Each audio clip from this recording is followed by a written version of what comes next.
a warm 26th of August, and we are starting the harvest, actually the second day for Lady Fesi and Guido Alberto. We are in the vineyard called La Cerreta, and we are picking Merlot for this for Guido Alberto. It's a very good year, very good vintage. We had a fantastic summer, followed by the heat wave that we are in now. But this will not.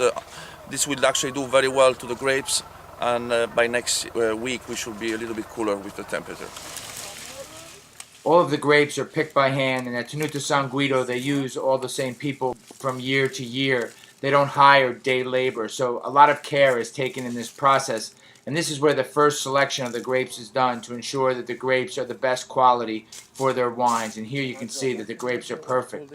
They're put into those red and green baskets and then loaded on a tractor, and the tractor brings them directly to the wine cellar where they're sorted again, and then they're crushed and put into fermentation tanks.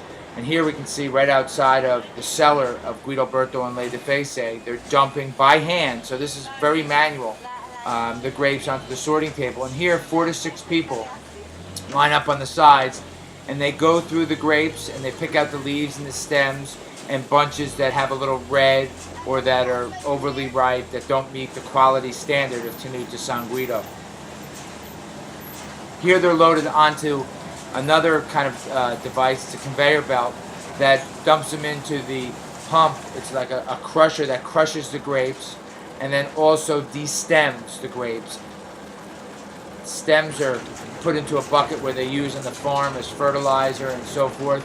And then the grapes are pumped into a fermentation tank intact with the skin, and they stay intact with the skin as long as Sebastiano and his crew and his team think it's necessary to extract the tannins and the color from the skin that's necessary in wine. Here you can see it pumping through this 6-inch line, and it goes into the building and then into these fermentation vessels. And here you can see the level with that sight glass, and they have cold water pouring over the tank to keep it below 22 degrees Celsius. And this is where the Guido Alberto and Lady Fesi wines are cellared and aged in wood. The perfect Merlot grape bunches, big red tractors, sorting tables, and more sorting tables, and stems, only at Tenuta San Guido and only with Victor Rallo. La Forza.